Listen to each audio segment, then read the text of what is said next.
Baik, assalamualaikum warahmatullahi wabarakatuh.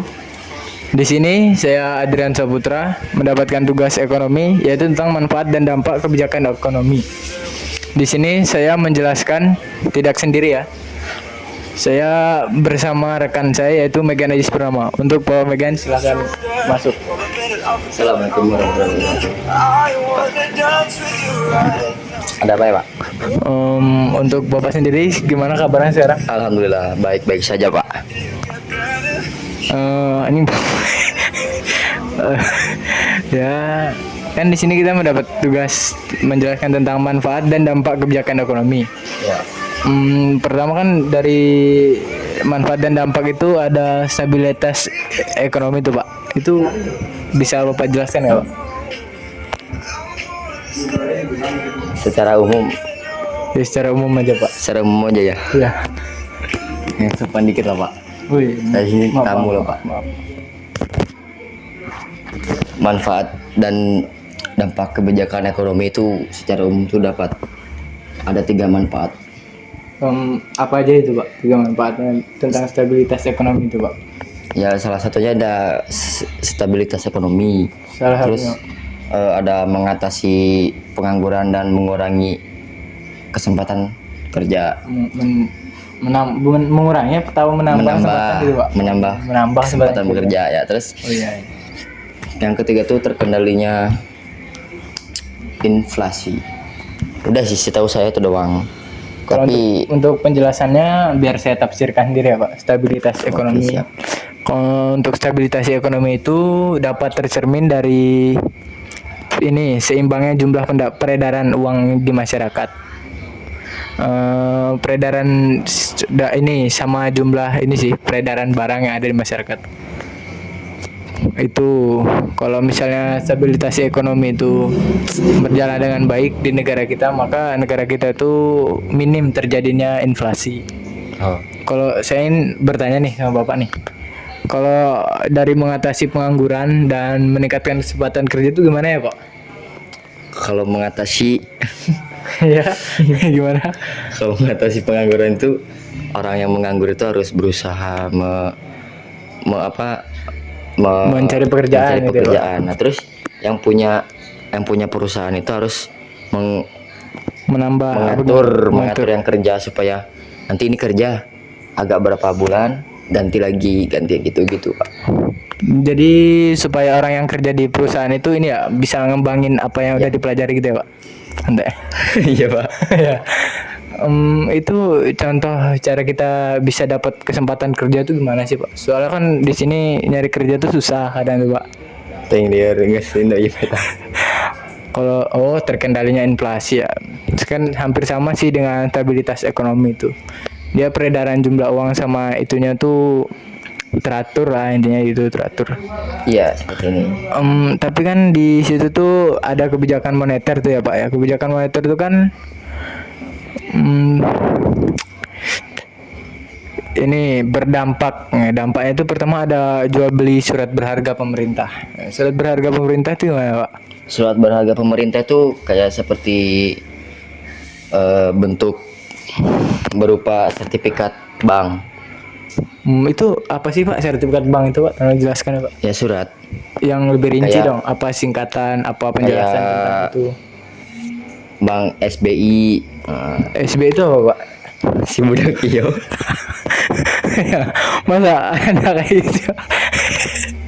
Gimana Bapak ini? iya. SB itu saya bertanya nih Pak. Sertifikat Bank Indonesia.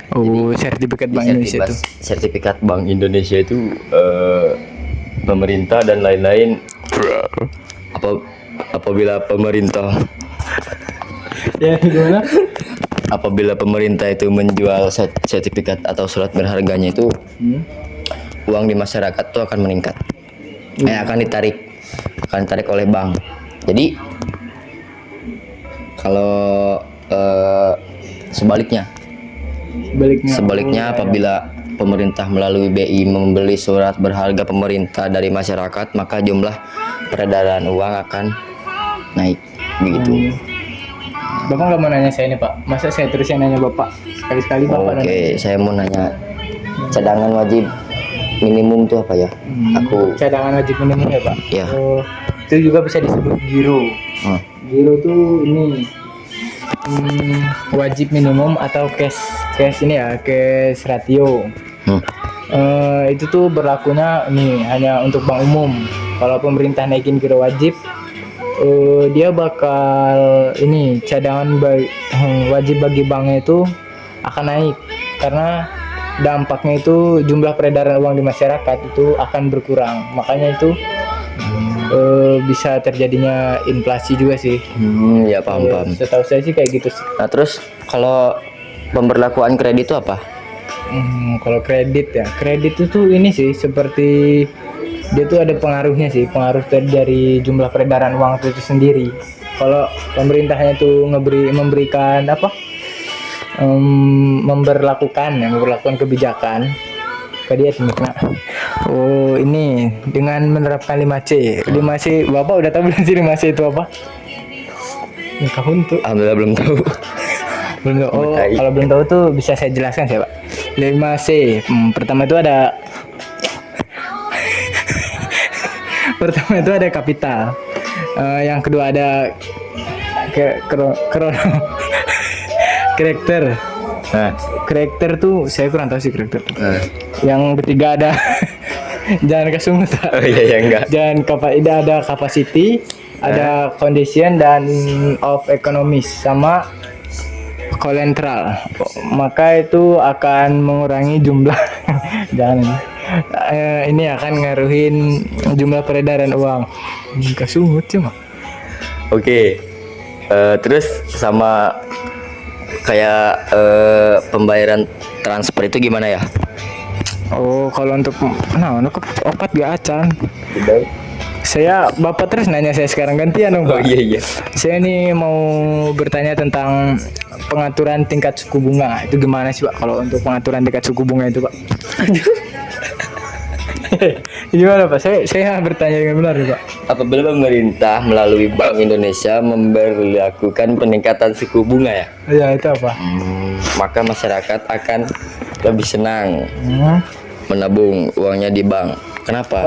Kalau Karena suku bunganya itu kayak bagaimana? misal yang diambil tuh, misal Bapak ngambil 500 tapi bunganya ada 60-700 ribu.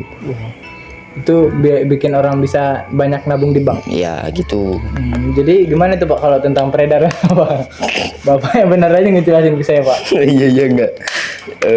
Itu sebenarnya tuh kayak Bapak ngambil uang tapi uangnya itu dipotong Kan kayak pajak 50%. ibaratnya kayak bunga tuh ini ya. Iya itu. Ya hampir sama kayak sih Pak kayak pajak itu Pak. Kan kita mau nabung nih. Hampir tapi iya, hampir. Terus ada yang ya. Ya, terus Kalau misalnya ini kan dia ada ini tuh kebijakan fiskal di perekonomian. Yang pertama itu ada pembayaran transfer itu contohnya apa aja sih Pak? Pembayaran transfer itu pembayaran apa transfer misalnya? tuh contohnya Shopee aja udah. Masa cuma shopping nggak dijelasin Pak? Shopee Pay. Coba jelaskan. Barang belum datang kita bayar. Tapi pas barang udah datang kita nggak bayar lagi. Jadinya gitu. Jadi kita mesan barang tapi bayar dulu ya Pak? Iya. Itu tuh pajak fiskal tuh gimana sih? Kan ada berapa sih? Di fiskal tuh ada pajak tuh ya kan. Kalau pajak tuh kan ada dibagi dua tuh kan Pak. Ini ada dia dilakukan dengan cara memberikan atau menurunkan tingkat pajak. Kalau misalnya kita ini pemerintah bisa memberikan kebijakan menaikkan tingkat pajak, maka ini Pak, ketika terjadinya inflasi sehingga dampaknya adalah inflasi menjadi terkendali karena dia meningkatkan pajak. Kalau sedangkan kebijakan ini pajaknya itu diturunkan, bisa diterapkan ketika terjadinya delasi. Oh ya. Oh, delasi itu saya kurang tahu sih Pak delasi itu apa, tapi dia tuh berdampak ketika tarif pajak diturunkan akan mengakibatkan kegiatan ekonomi itu kembali tumbuh karena dari penurunan pajak itu tersendiri. Saya gantian Pak, malas Bapak nanya saya terus. 3 itu pengeluaran pemerintah atau government expenditure. Itu kebijakan dilakukan dengan cara meningkatkan maupun menurunkan pengeluaran pemerintah. Yang pertama kan ada kebijakan meningkatkan ini tuh Pak, pengeluaran atau belanja negara. Itu kan bisa dilakuin ketika suatu negara mengalami resesi atau lambatnya kegiatan ekonomi. Kalau misalnya pemerintah itu ini menaikkan pengeluarannya untuk dialokasikan pada kegiatan yang bermanfaat atau produktif seperti pemberi modal usaha atau intensif. Nah, itu mungkin bisa sih. Ini dari modal tersebut bisa bermanfaat lah untuk dari negara kita sendiri. Yang kedua dia ada 3 bagian tuh Pak. Yang B. Kalau yang bagian B itu ini dia kepada pelaku usaha akan berdampak pada meningkatnya kegiatan ekonomi. Dari ini pengeluaran pemerintah itu tersendiri ya. Misalnya. Bapak nggak mau ngejelasin nih? Apa Bapak selanjutnya? Saya sudah paham. Bapak sudah paham untuk bagian ini. Kalau ini pemerintah bisa menerapkan kebijakan penurunan anggaran itu gimana tuh Pak? Hah?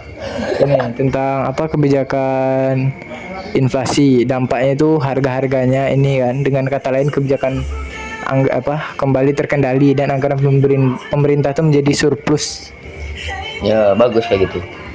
Tapi ini belanja negara ini akan memberikan dampak pada meningkatnya atau menurunnya kegiatan ekonomi Pak. Gimana Ya itu Pak? ada dampak positif sama negatifnya sih. Ya sih Pak, karena semua itu ada positif dan negatif. Ya. Kalau ini tentang evaluasi kebijakan ekonomi itu gimana sih Pak? Nggak tahu. Siapa ditanya? Tadi kan udah belajar. Oke, jadi begitu ya guys, kurang lebih. Ayo deh, gue belagu. Iya, dia juga sih. Baca kebijakan ekonomi gimana? Kebijakan ekonomi ya. Tadi dia nanya kebijakan ekonomi. Saya anggap Bapak ini sepertinya dari wajah-wajahnya sih paham tentang hal itu. Kebijakan ekonomi itu pemerintah dilakukan dengan tujuan utama yaitu seperti mengatasi pengangguran, meningkatkan kerja, tadi? meningkatkan daya kerja, mengendalikan inflasi. Setahu saya sih itu doang. Tapi ada kebijakan ekonomi yang dilakukan oleh pemerintah dalam menurunkan kebijakan moneter maupun fiskal sudah tepat sasaran atau belum, dan apabila harus dievaluasi atau tidak. Begitu Pak. Dari ini tuh evaluasi kebijakan ekonomi. Ya. Kayaknya materi kita udah selesai nih untuk ngejelasin. Jadi baiknya kita akhiri sih tentang materi ini. Begitu banget. Oh baik, dari Di sini Bapak mau kemana Pak? Ulin. Oh main, oke.